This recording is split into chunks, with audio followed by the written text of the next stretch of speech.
আসসালামু আলাইকুম প্রিয় দর্শক, আজকে আমি কথা বলবো হাঁসের বাচ্চার দুর্বলতা নিয়ে, প্যারালাইসিস নিয়ে, যে হাঁটতে পারে না, বসে থাকে তা নিয়ে।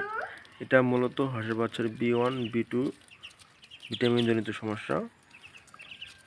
যদি আপনি থাইমিন না খেলেন তবে আপনার এই হাঁসের বাচ্চার সমস্যাটা দেখা দেবে। এটা চিল হাঁসের বাচ্চার ক্ষেত্রে এই 28, 20, 22 এরকম দিনে এটা সমস্যা আপনি দেখতে পারবেন যে বসে থাকবে, খেতে চায় না, অসুস্থ, দুর্বলতা। দেখেন আমার হাঁসের বাচ্চা সব প্রায় সুস্থ, তবু আমি থায়াবিন খাওয়াই। যাই হোক, ওরা খাওয়া দাওয়া করতেছে, খাওয়া দাওয়া শেষ প্রায়, ওরা এখন বিশ্রাম নিচ্ছে।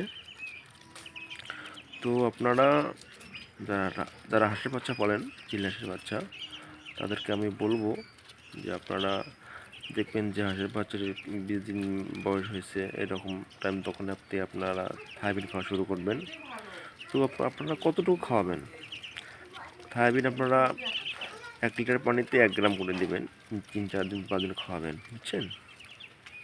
মনে করুন যে আপনি পানি খাইতে দিলেন, বুঝছেন, 8 ঘন্টা হয়ে গেল, আর ওই পানি খাওয়াবেন না, বা নতুন করে পানি দিয়ে আবার খাওয়াবেন, বুঝছেন? তো ভাই, চিল হাঁসের বাচ্চা পালা খুব কঠিন একটা কাজ, বুঝছেন? তো আমি দেখাই।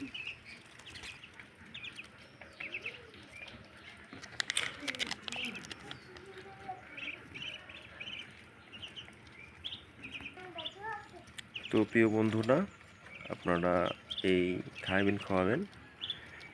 থায়াবিন না খাওয়ালে আপনারা হাঁসের বাচ্চা মূলত এক ধরনের অসুস্থতায় ভুগবে, কখনো ভালো থাকবে না, ঘাড় বেঁকে যাবে, তারপর দেখবেন হাঁটতে পারবে না, বসে থাকে, পা বাঁকা হয়ে গেছে, মানে শরীর এক প্রকার অনেক দুর্বল হয়ে যাবে, বা আপনারা হাঁসের বাচ্চার বেড়ে উঠতে অনেক ব্যাঘাত ঘটবে।